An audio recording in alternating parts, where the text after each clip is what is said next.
বিসমিল্লাহির রহমানির রহিম। আসসালামু আলাইকুম। দেখুন বন্ধুরা, আমি আজকে মাংস দিয়ে ডাল দিয়ে রান্না করব। মাংস দিয়ে ডাল দিয়ে যে একটা এত সুন্দর রেসিপি হয় আপনারা দেখলেই বুঝতে পারবেন।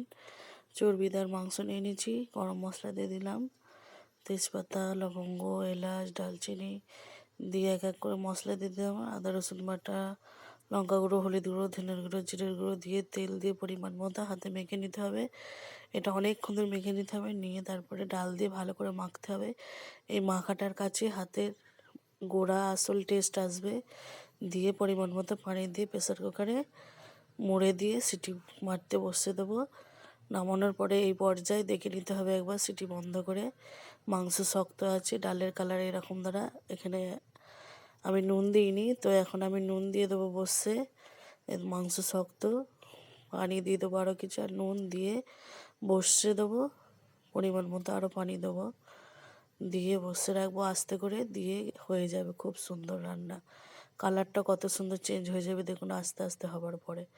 এই দেখুন, এই দেখুন কত সুন্দর হয়েছে। আপনারা একবার বন্ধুরা এরকম করে বানিয়ে খেয়ে দেখবেন, খুব সুস্বাদু হয়। এর সাথে আলু মাখা করবেন, আর এই মাংস দিয়ে ডাল দিয়ে এটা খুব ভালো লাগে।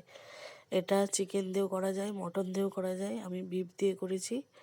মাংস কত সুন্দর নরম হয়েছে দেখুন। এটা সিনার মাংস, আমি চামচ দিয়ে কাটবো, কি সুন্দর কেটে যাবে। খেতে এত দারুণ হয়েছিল। আপনারা প্লিজ এই রেসিপিটা বানিয়ে দেখবেন, ঝটপট হয়ে যায়।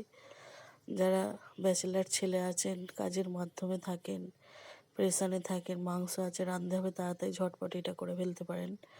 মাংসেরও স্বাদ পাবেন, ঝোলেরও স্বাদ পাবেন, ডালেরও স্বাদ পাবেন। এত সুন্দর খেতে হয়, খুব সুন্দর খেতে লাগে।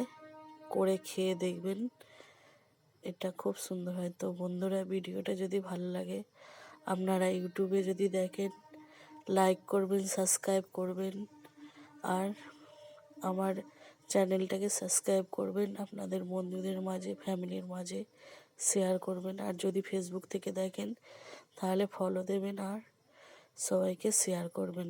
এই দেখুন আমি ভাত নিয়ে একটু খেয়ে দিচ্ছি, খুব সুন্দর হয়েছিল। এরকম দ্বারা হয়।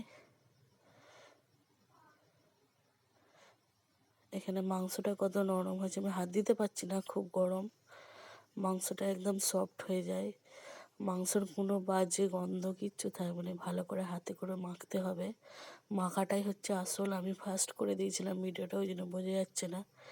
10 মিনিট ধরে সব মশলা দিয়ে মাখতে হবে হাতে আগে। এই দেখুন। তো বন্ধুরা, ভিডিওটা যদি ভালো লাগে আমাকে লাইক দেবেন আর কমেন্ট করবেন। সবাই ভালো থাকবেন, আমার জন্য দোয়া ও আশীর্বাদ রাখবেন।